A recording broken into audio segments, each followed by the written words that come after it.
Welcome back to What You'll Learn. My name is Adam Ashton. And my name is Adam Jones. Today we are reviewing a very bloody good book, 21 Lessons for the 21st Century by Yuval Noah Harari. The author of Sapiens, which we did earlier in Season 3, which was all about the past. And he's also the author of Homo Deus, which is all about the future. And this is his third book, the 21 Lessons for the 21st Century, which is all about the present. What does the next 100 years look like? What sort of questions do we need to ask? And how can we shape the direction we're headed in as a world? I think it's an absolute privilege to get to read books like this, because this guy must be the most insightful person on the planet, in my own humble opinion.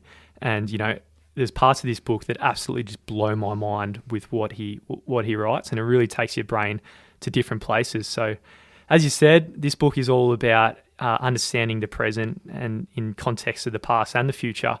And it's in 5 different parts of the book, and we'll kick it off with part 1, the technological challenge. So one of our favourite lessons was chapter 1, disillusionment, and it really sets the tone for the rest of the book. And the reason being is that we have stories, humans think in stories rather than facts and numbers and equations.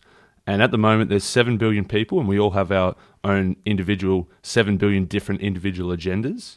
But we need to try and come together with some kind of unifying story that we can all relate to and we can all believe in. So if we throw it back to Sapiens, this was actually the thing that allowed humans to dominate the planet. So before our ability to tell stories, we could only just go around in groups of 150 and we couldn't really collaborate.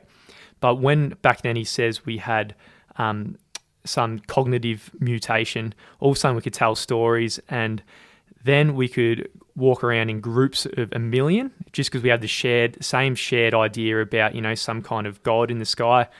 And then another community might have the same thing. So all of a sudden you had different wars.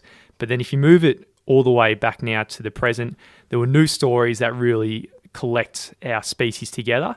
And at the start of the 20th century, we really had only 3 stories that really collected the whole planet. Yeah, so he said at the start of the 20th century, there was fascism, communism, and liberalism, and they were sort of in this struggle for which story was going to win out. So at the end of the Second World War, fascism as a story was knocked out. And then with the fall of the Soviet Union, the story of communism was all but knocked out. And he said that after that, all that was left was liberalism. But at the moment, that's almost under threat as well. Yeah, 100%. So, if you think about fascism in the 1940s, when you had big bad boy Hitler, it's this hyper form of nationalism. After that whole thing just crumbled and collapsed, and retrospectively how stupid it is, obviously that story is just absolutely dissed. Communism, it only ends up bad. All the experiments in the past with the Soviet Union and so forth, there was hunger under Stalin, there was, apparently close to 100 million deaths, and same with Mao and so forth. So again, that story's been knocked out of the park. But right now, we're only left with this story of liberalism and capitalism. And now this story is also becoming on shaky ground. Yeah, so since pretty much the GFC was almost the seed that was planted where people thought maybe this isn't the answer after all. We thought that, capitalism and strong, economic growth is the answer to everything. And everyone was happy, everything was growing, everything was going gangbusters. But then the GFC happened where the most powerful institutions and governments actually were doing a few things not so good.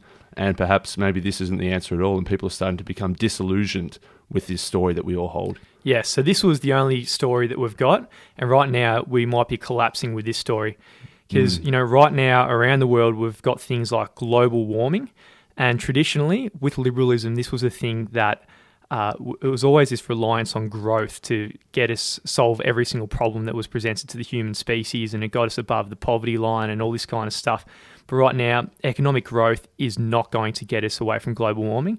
Rather, it's actually the thing that causes global warming.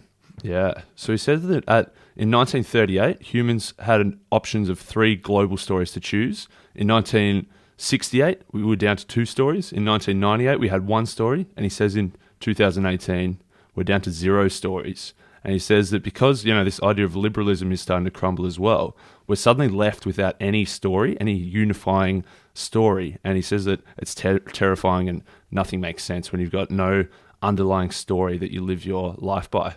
Yes. And simultaneously right now we've got revolutions in biotech and infotech and all this kind of stuff, which we're going to get a bit more into, toward the end of the book. But these things are disrupting human beings to become more irrelevant than ever. So with the communist story, a lot of that was to do with this idea of exploitation, right? So the rich exploit the poor, so that means we need to share the pie for everybody. And now the liberal story saying, you know, anyone from the bottom can actually make it and become rich in the capitalist society and really have this idea of freedom. But right now, the robots are taking away that story. So, you know, it's really hard to come up with a story that comes against this idea of exploitation.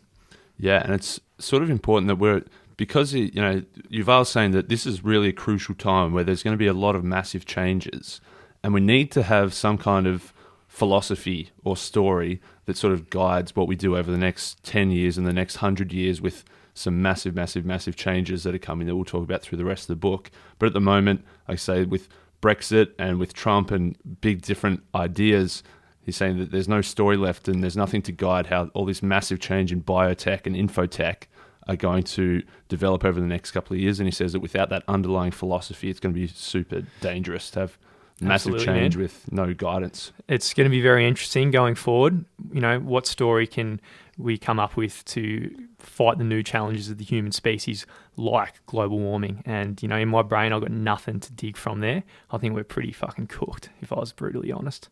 So that's the first major question he poses and the first set of ideas that we need to think about. And the next one that he talks about in this first part, which is the technological challenge, is work and the idea of maybe when some people grow up, there might not be a job for them.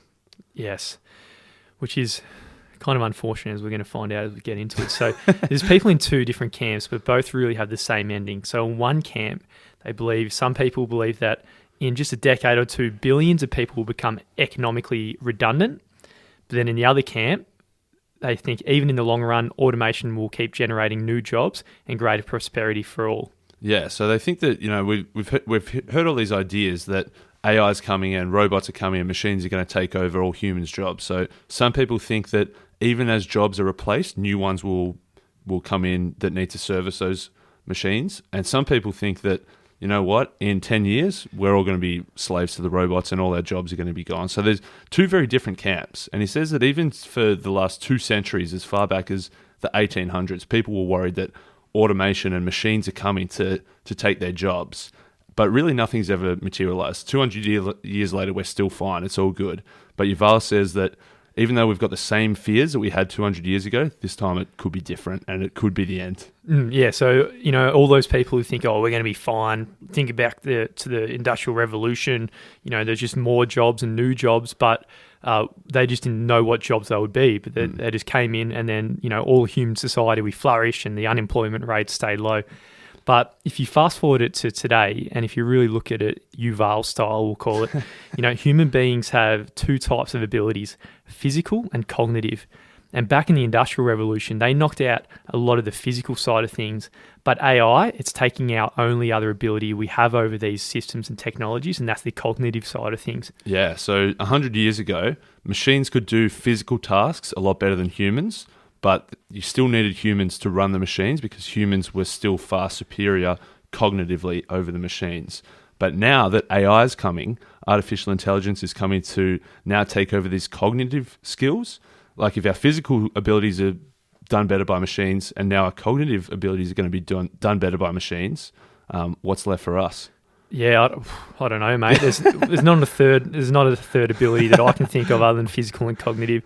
So, mate, this AI revolution, it's not just about computers getting faster and smarter and cheaper, but they can start to understand the biochemical mechanisms that underpin the human behavior, desire, and choices.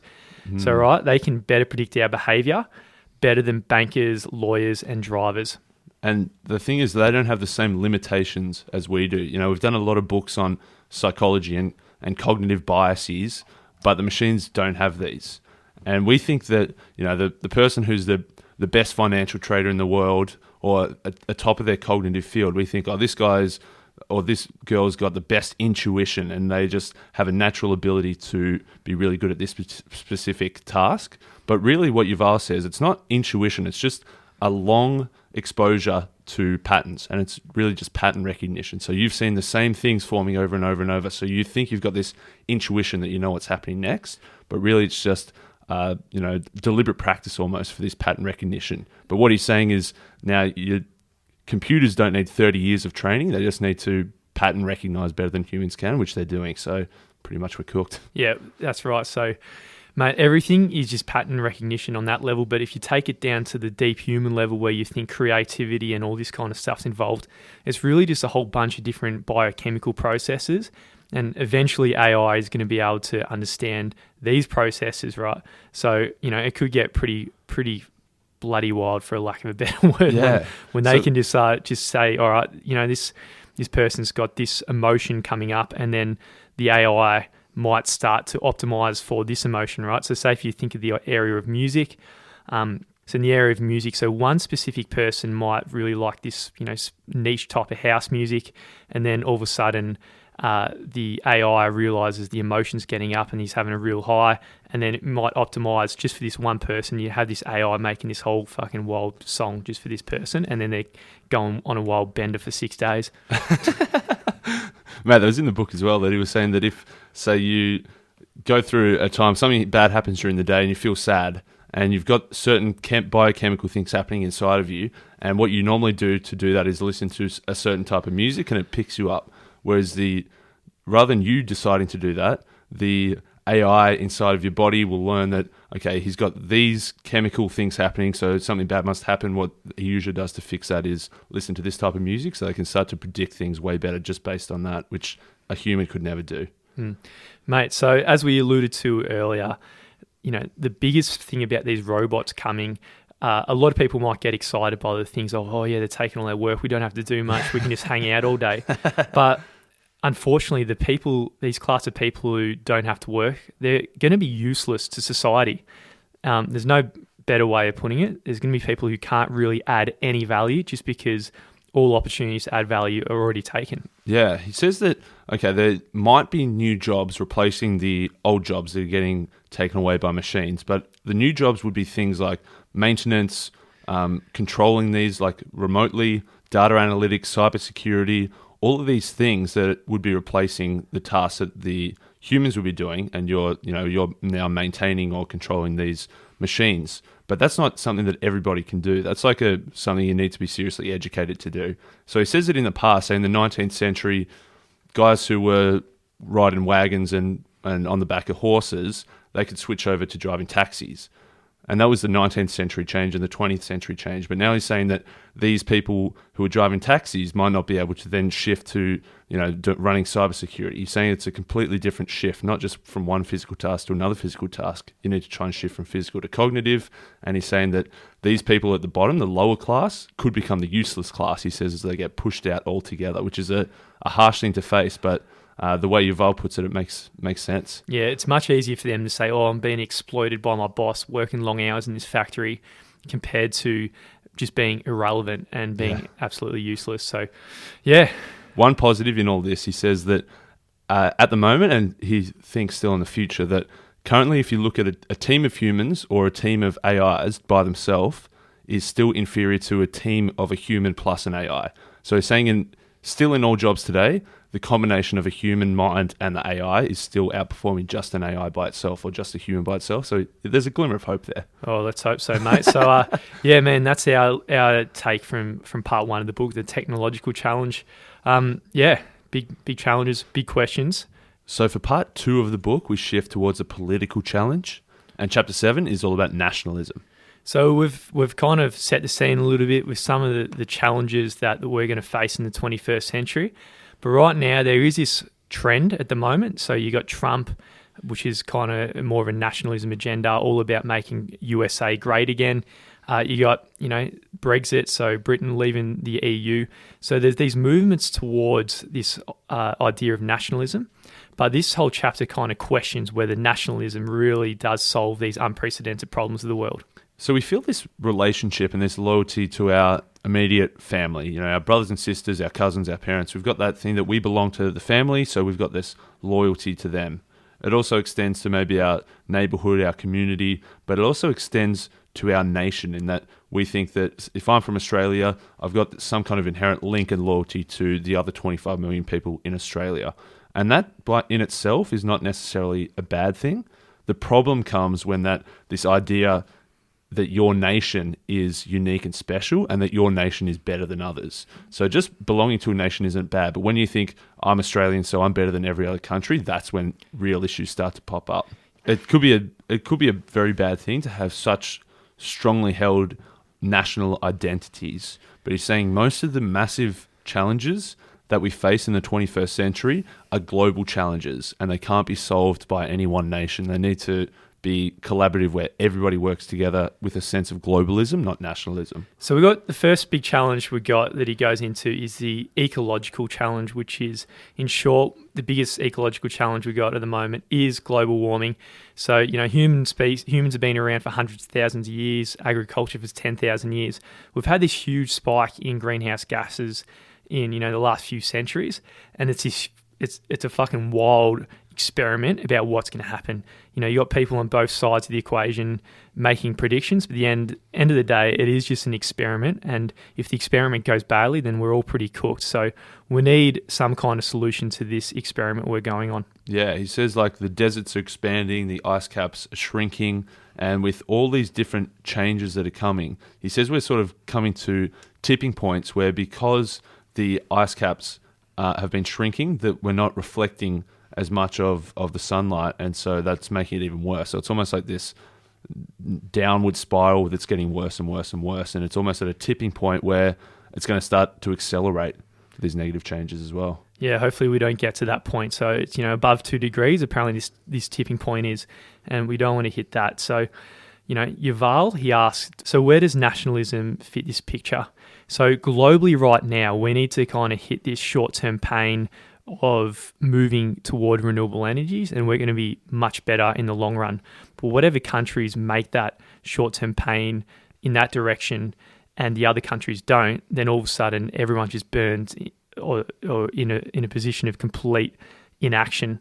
So the idea of nationalism, all of a sudden you're putting your nation's interests above the rest, and then everyone in this nationalism point of view, they're not moving together, which is what's required globally to fight the challenges of ecological disaster. Exactly. Because it is a global challenge that affects everybody, it requires a global solution where everybody works together. It's not a challenge that just one nation can solve by itself, and it's also potentially, if almost all countries decide to work together and have this short-term pain where it could be more expensive in the short term, a couple of countries could think, we're one country, we're going to go fight for our country by ourselves and do things that nobody else is doing in terms of sticking with the old ideas that are currently cheaper, and think, we can dominate. If we just don't do what everybody else is doing, we can win in the short term, but it's going to be worse in the long term. Yeah, absolutely. Another challenge he goes into is the technological challenge. And this is all about the combination of infotech and biotech, which opens the door to an absolute plethora of doomsday scenarios, ranging from digital dictatorships to creations of the global useless class. It's sort of like one option could be combining humans and machines into, cyborgs or something. And we need to collectively, as a global community, decide on what the rules should be. If everybody says, let's not do this, and then one country thinks, actually, let's make a sick race of half humans, half machines, and use them to form an army that is is going to dominate everybody, that's a very bad scenario for most of the world, except for the people who make that. Yeah, definitely. So if you look at the most popularized concept of that, it'll be something like Skynet. And if we say the idea of Skynet in Terminator has a huge economic advantage, and then from a nationalist point of view, say if you're China, you are going to do China a disservice if you do not create Skynet. But from the global perspective, Skynet's an extremely bad thing. And then now if you think of US on the other side of the earth, then if they don't get to Skynet before China do, then US are going to be in a disadvantage. So if you look at it from the nationalist agenda, it's going to be a long spiral race down to the bottom. So who can create the best AI the fastest and make the economic disruption, but at the same time has some kind of risk to the human race of creating some offset AI with biotech that is just Skynet that goes around fucking everybody up. So he says that it's this massive global challenge that requires everybody to be on the same page in order to overcome it. But the big risk there is that if everybody has these strongly held nationalist ideas that they want to beat, they want to be the unique, they want to be special, they want to beat all the other nations, then we're in for a big world of hurt. So we need to all work together. Yeah, he says a person can and should be loyal simultaneously to her family, her neighborhood, her profession, and her nation. And he's saying, why not just add the whole world to that list of people they should be loyal to? That's it. He's saying that everything we do should be in service of our family, in service of our neighborhood, in service of our nation. It should also be in service of humankind overall, and not doing these things that just help our nation but hurt humankind. Mate, absolutely. It's huge. Everyone, especially in Western countries as well, if we don't start caring about the people in the developing countries who are in the low water levels, who are going to get hurt by the sea level rise and so forth, then we're going to have globally have a bit of a disaster. So we got to really care about people, not just purely based on where they're born geographically and have that link. You got to fucking get rid of that one and then just start caring about the whole planet as a species. I don't know if that was intentional or not, mate, but that was a phenomenal segue into the idea of immigration, which is chapter 9. So Yuval lays out like a philosophical way to think about immigration. So there might be some people who are strongly against immigration, holding these nationalist ideas that our country is our country, we shouldn't let these people in. Or on the opposite side is we should be completely open and everybody can come and go as they please. And so they're two opposite ends of the spectrum. And Yuval lays out like a bit of a ground level underlying idea as to, what should we actually be discussing and what are the ideas that we should be debating in terms of making decisions on immigration, which I think is a great standing point to start any discussion rather than just having one idea at either extreme and just fighting each other. Hell yeah, man. So if you think about the immigrant when they want to go into the other country, there's this kind of like this negotiation between what's acceptable between both, and he breaks it down into 3 different terms. The first term is the host country allows the immigrant in, all right? So the immigrant is cooked, family's getting blown up back at home, all this kind of stuff, goes on a boat to the other side of the world, risks his whole life and her life to get to the country, and then arrives there and goes, all right, let me in, mate. Mm-hmm. And term 2, so in return, the immigrant must embrace at least the core norms and values of the host country, even if it means giving up a little bit of their traditional norms and values. So that's what most people in the country would think, all right, if you're coming into our country, at least you got to adopt some of the things that some of our cultural norms and the way we do things. Yeah. Otherwise, our whole country's culture might get compromised by letting in all these other people. And then term 3 of the deal is that if the immigrant comes into the host country and they assimilate to a sufficient degree, over time they become an equal. They become a full member of the host country and they're not they anymore, they're now part of us. And so they're the 3 terms that is implicit in immigration. And now Yuval goes on to 4 different debates as to how we need to think about these terms now. So the first debate is over term 1. The host country allows the immigrant in. So the question that we need to ask, is this a duty that we have to do, or is this a favour that we're doing for them? Because they're 2 very different ways to look at it. Yeah, and we don't have the answers here, but that's the question, right? We've got to define, is it a duty that someone's struggling and they're another human being and they're being persecuted, and if we don't let them in, they're pretty much cooked back to their home country? Or is it an obligation that we should let them in? Yeah, that's it. Does a host country have the obligation? Do they have to open their gates and let people in? Or do they have the right to pick and choose who they let in? Or can they just say, no, we don't want any immigration whatsoever? So that's, as we said, it's not just saying, should we have immigration, yes or no? This is saying, okay, these are what we're actually debating here. So the second debate is how far does the assimilation of term 2 go, right? So we had the idea that when an immigrant comes in, they got to adopt some of the cultural norms, but how much? An extreme of that might be they got to drop their religion and be who they are, but then you got the other end of the spectrum and think, nah, they can be in exactly how they are and they don't need to drop them. So what level do we make sure that they somehow adopt to the values of the host country? Yeah, that's it. He says that, the term was the immigrants must embrace at least the core norms. So like how far does that statement go? Is it if they were in a patriarchal male-dominated society and they move to a liberal society, do they have to become feminists? And so, or if they're from a deeply religious society, they move to a secular worldview, do they have to drop their religion completely? What about like traditional dress? What about food taboos? How far do they have to, drop some of their traditional norms and adopt the new norms? Like to what degree? That's what we're debating here. And the third debate, which is a really interesting one, and this is into regards to the term 3. So if they come to our country, do they become us? So it's the debate, if they come in, are they equal to everyone else in the country? But that's one of the debates, is that it's also like, so the second debate was to what degree do they assimilate, and then the third debate is how long do they have to be there before they become not just immigrants anymore, how long until they become first-class citizens, how long until they become one of us. So, the term was, over time they eventually become one of us, but how much time? And that's the other thing that we need to debate.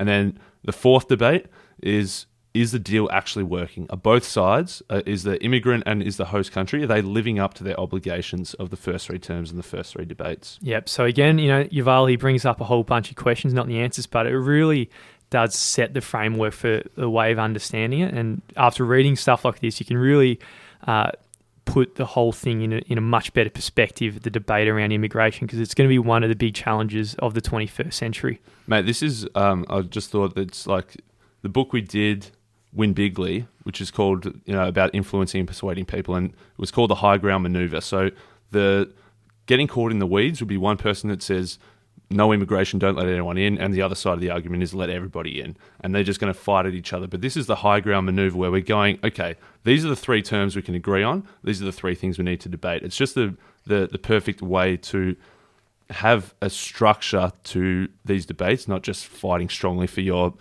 biases and your strongly held beliefs. Exactly, because in pretty much all of those debates, both extremes will have a really bad consequence. So it's like kind of what level do we draw the line at where our policy is, and that maybe is where the whole idea of the left and the right come in. You got people with different values, and then they can help debate, hopefully, open conversation and draw where the dividing line is.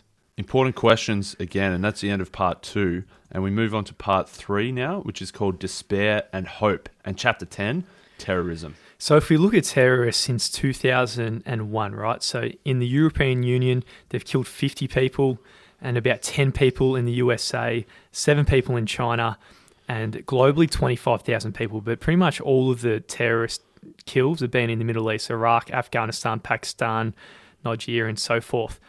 In contrast, if we compare the death toll of terrorism compared to other areas of the world, traffic accidents kill about 1.25 million per year, and diabetes and sugar kills about 7 million people, and so forth. So this whole question is, why the hell do we fear terrorism when sugar and things like this are pretty much probably 10,000 times more likely to kill you? But still, terrorism is at the top of the mind when basically you've got no chance of dying from terrorism. Exactly. And if he says, if it's 25,000 people globally in the last 20 years compared to the effects of sugar or chronic air pollution, he's saying that the ideas of terrorism, because it's such a visual, visceral fear, making fear the main story, it's this outstanding disproportion between the actual strength of the terrorists compared to the fear that they managed to inspire. So just a small act of terrorism that kills 10 people, which is obviously bad, but then millions of people feel the fear from that one single act. Exactly. So, that's the disproportion. They've really got no power at all. They're like a little bitch. I'm going to use it in this scenario. Yeah. And, at the same time, they could cause this absolute ridiculous amount of fear. They somehow get on the front page of the paper, and it's what, your old 67-year-old reading the Sunday newspaper with a coffee just goes, oh, shit, just scared, fuck of the terrorists. The terrorists are coming to get us. I had someone in mind then, as you can imagine. And it's also like the availability cascade from Thinking Fast and Slow, in that one terrorist act, even though a very small amount of people were affected, front page of the newspaper, headline news, everybody hears about it, and so then everybody thinks this is a massive thing that is going to impact everybody and completely change the whole world. Yeah, just because it's occupying a space in your brain, automatically you give it importance. Yeah. And that's the idea from the availability cascade. So, right, so how do the terrorists achieve so much?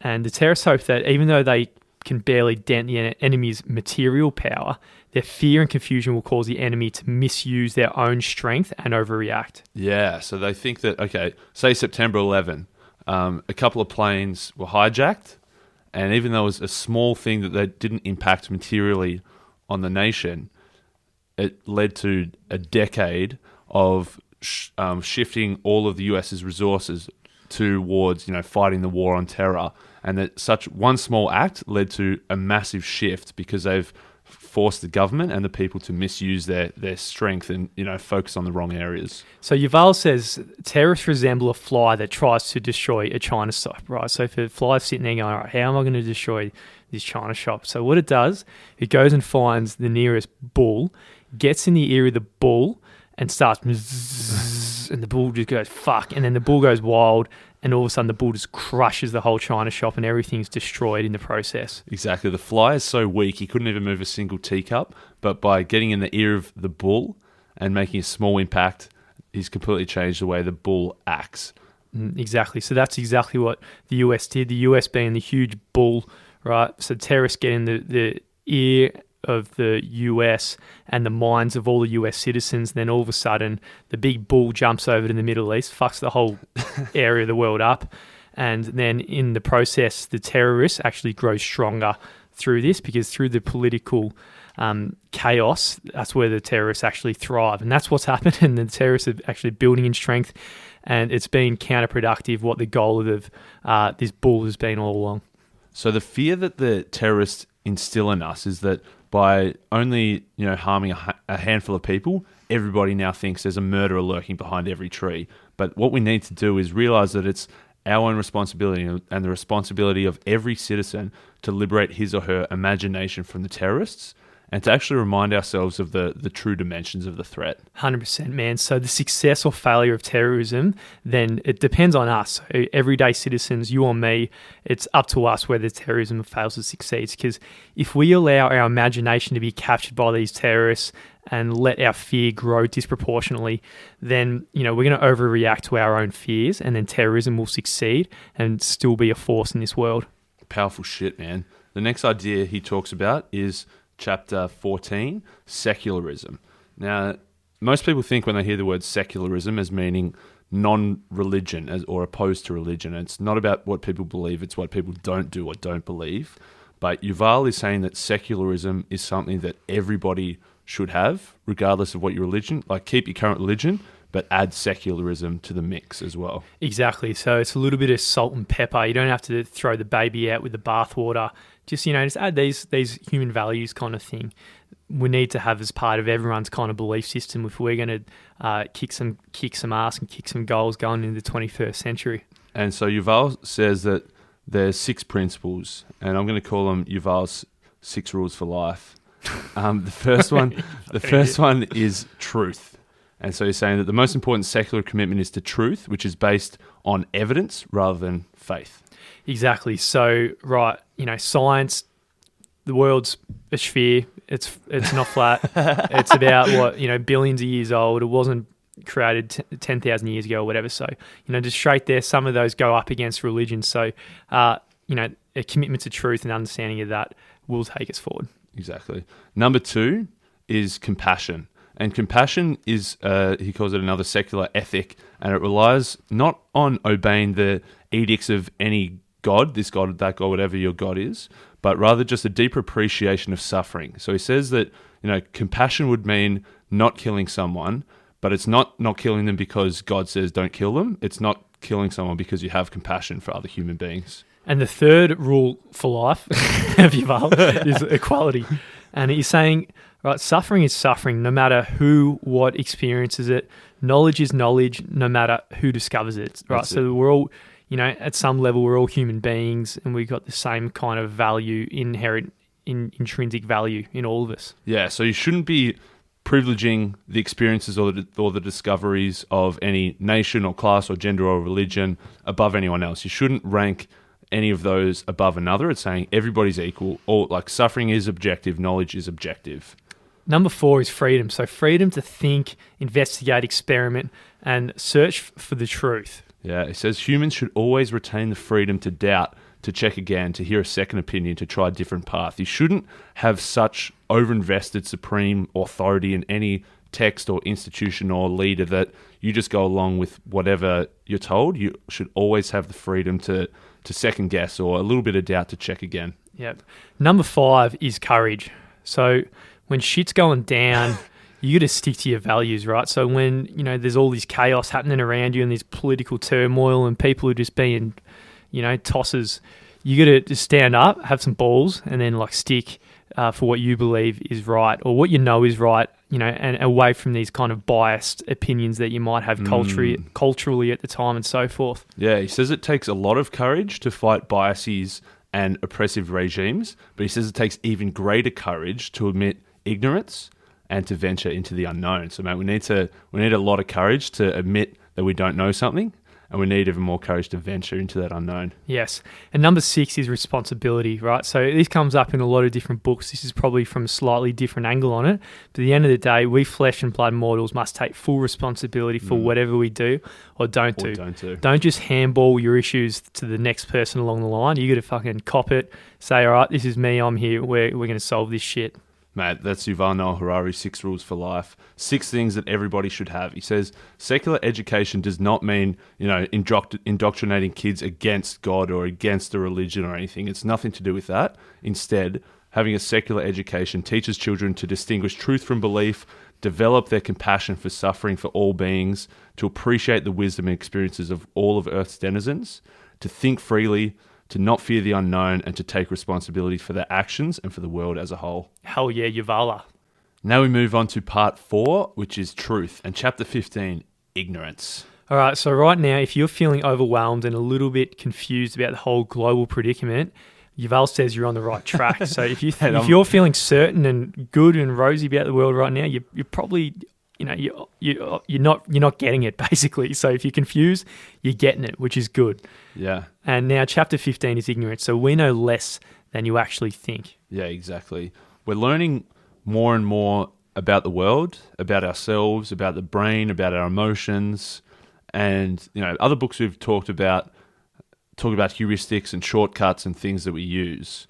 And they were probably appropriate in the Stone Age when the world was a lot more simple, but they're woefully inadequate in this Silicon Age. Exactly, man. So we're making a lot of our decisions based on emotional reactions and heuristic shortcuts rather than on rational analysis. And, there's plenty of books that kind of explain this.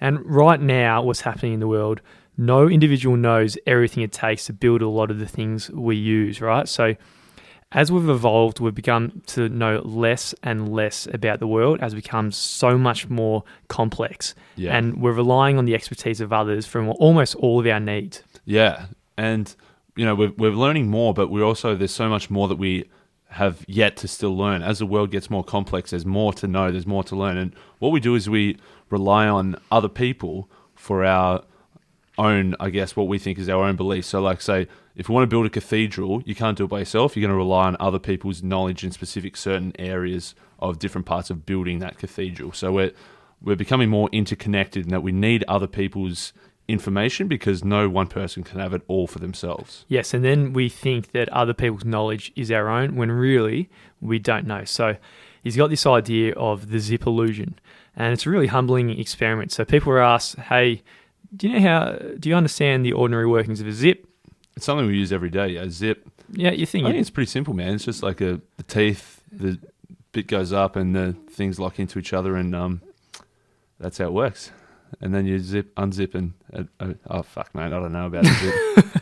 Well, that's exactly right, mate. So at the first level analysis, you go, yeah, it's just a zip. It's you pretty just simple. pull it up and then... Bits of metal, things lock into each other and then the other way they unlock. But there's a lot that goes into the workings of the zip that you don't know right there. So Exactly. Right there, Adam Ashton had the knowledge illusion where he thought he knew it, but you know jack shit about a zip, mate. I couldn't tell you what happens inside that little tiny piece of metal that obviously does a lot. Exactly. So even though individually you know very little, we treat the knowledge in the mind of others like as if it's our own. Yeah.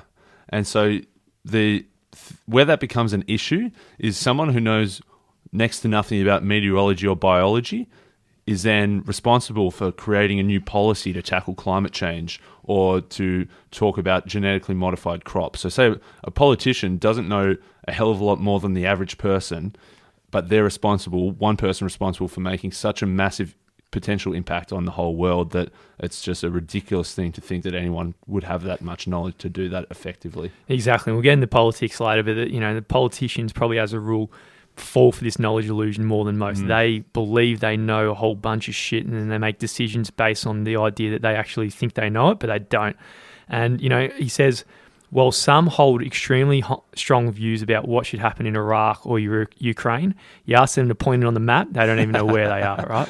Mate, people rarely appreciate their own ignorance. We don't know that we don't know because we lock ourselves in an echo chamber, like we've got like-minded friends and self-confirming news feeds where we've got these ideas and the same ideas are bouncing around in this echo chamber because we're all associating with similar types of people that we think we know everything, when really we don't know how much we don't know. Yes, it's much easier for smart people to confirm what they already believe rather than take in new information and admit they were wrong and ignorant the whole time and then change the actual idea. So with all that, we're not going to improve matters by giving people better information. So exposing people's ignorance is likely to backfire, especially on things, like global warming and so forth. You can't change someone's opinions about global warming by giving them a table of facts and figures. It just doesn't work. Yes, exactly. So he talks about the black hole of power. Now, if you want to go deep into any subject, right? So if we actually truly want to learn something, we need to almost get bored and put enough space in our time to allow little seeds of insight come in and then blossom, and then we actually truly understand a whole topic. Yeah, he says you need to experiment, you need to find unproductive paths, you need to explore dead ends, you need to make space for doubts and boredom, and you need to have little seeds to grow inside of you. So what he says is you need the privilege of wasting time. He says if you can't afford to waste time, you're never going to find the truth. Exactly. And if Yuval right now is giving you a lesson about how to become insightful, I think we should listen, because you need to go out there and get bored, mate. The chapters so far are some of the most insightful stuff I've ever met. And if you compare that now to what's happening in the world, right? Everyone's got their phone. You're always connected. It's always buzzing. You've always got a podcast. You've always got Netflix. You're never going to get bored and allow these seeds in. So that's a little cheeky side note. And now, if we look at leaders around the world, if you're too busy being busy, you don't have any time to delve deep into a subject and find out what you don't know and keep learning and get bored and do the wrong things to then actually understand. So stop being so busy. So the second big issue we've got, the first one being not allowing boredom to let in the seeds of insight. So the second bad thing, in a sense, is that great power inevitably distorts the truth. And this is something that politicians have to deal with. Yeah, power is about changing the reality rather than seeing it for what it is. So the example is that the analogy, if you have a hammer, then everything looks like a nail. So if you're holding a hammer, you want to find nails and bang them. And even if you overcome this urge and you realize that, hang on, just because I'm holding a hammer doesn't mean I have to bang every nail, other people who see you holding that hammer, then they think, oh, this guy's got a hammer, he's just going to come and bang some nails. So it works both ways in that you personally have this changed view of reality, that thinking everything's a nail, and other people see you as having a changed reality as well. So you're pretty cooked if you hold a hammer. Yeah, 100%. So everyone's got a conscious and unconscious agenda. So then you never really have full faith in what they say. If I was like sitting at a bar and Donald Trump rocked up, just because I know he's so powerful, I'm probably gonna behave in a different way. Yeah. So he's getting a little bit of different data about the world. So that's something on the 3 feet level. It's also happening at the 50,000 feet level. Yes. So right now, leaders, right, the whole world is becoming infinitely more complex as we've delved into. It's getting absolutely wild. And if you think about the issues for leaders, on one hand, they're absolutely trapped in the busyness to actually get incredibly good insights about the world. And on the other side of the thing, they're so powerful, they're actually getting a distorted version of reality. Oh, mate. So the leaders are trapped in the double bind, and he's saying that the problems are just getting worse. Because they're so busy and because they've got power, their whole view of the world is distorted, and they're the ones who are making decisions that impact everybody else. And we're in this downward spiral of worse and getting worse. Mate, it's obvious as hell, man. Politicians around the world they really are clueless, man. And this guy, check out Who Is America, Sacha Baron Cohen, the new show, to just have a look at politicians and what they're really like. Yeah, I think they should look at it now before we keep moving into the next, just to get a break from the Yuval's 1, 2, 3 punch convos of insight that just fucking knock you out. So if you paused and watched an episode of Who Is America, welcome back.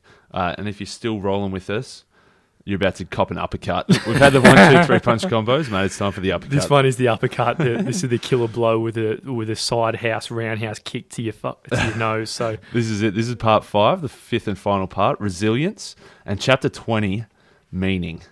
So he says Homo sapiens is a storytelling animal and believes the universe itself works like a story, right? So, there's heroes and there's villains, there's conflicts and resolutions, climaxes, happy endings, and so forth. So we kind of weave all of the data that's happening around in the world into some kind of narrative about what's going down.